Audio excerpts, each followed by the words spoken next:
فرشتوں نے کہا کچھ خوف نہ کیجیے اور نہ رنج کیجیے، ہم آپ کو اور آپ کے گھر والوں کو بچا لیں گے، مگر آپ کی بیوی کے پیچھے رہنے والوں میں ہوگی۔ ہم اس بستی کے رہنے والوں پر اس سبب سے کہ یہ بدکرداری کرتے رہے ہیں آسمان سے عذاب نازل کرنے والے ہیں، اور ہم نے سمجھنے والے لوگوں کے لیے اس بستی کی ایک کھلی نشانی چھوڑ دی۔ اور مدین کی طرف ان کے بھائی شعیب کو بھیجا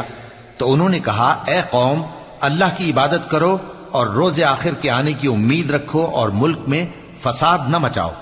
مگر انہوں نے ان کو جھوٹا سمجھا،